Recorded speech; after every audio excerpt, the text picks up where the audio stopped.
Aybet. Now, he's a professor of international relations at Bahçeşehir University, and she joins me now from Istanbul.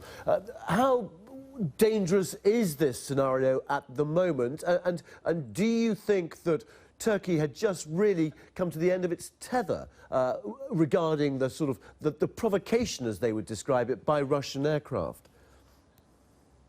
Yeah, I think all sides here, both Turkey and Russia particularly, know how dangerous this is. I think there's a very clear awareness of that. That's why I think the Russians will think very carefully about what their next move will be. And we've seen that they've actually thought about their responses very carefully since this morning. Initial Russian responses were saying that it wasn't the Turks, that it was rebels from the ground that shot at them. It's only after the Turkish government actually admitted that they had shot down the jet, there was a long period of silence until what Mr. Putin's reaction.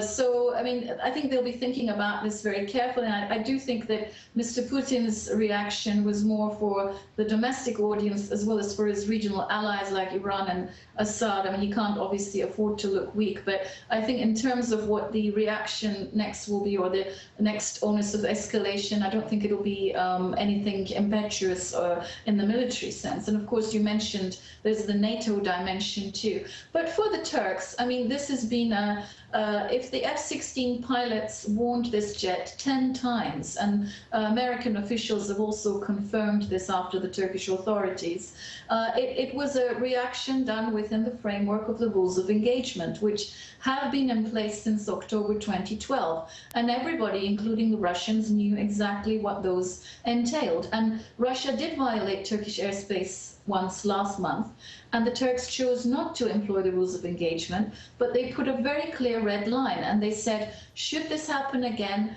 we will use the rules of engagement next time. And I think, they had to prove that they are ready to do this.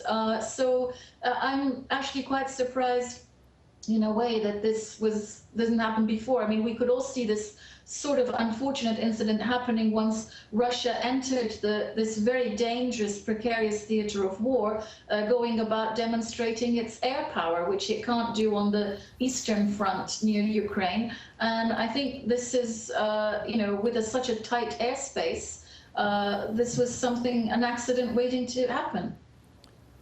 Okay, Gulnur, Aybet, thank you very much indeed for joining us here on Global.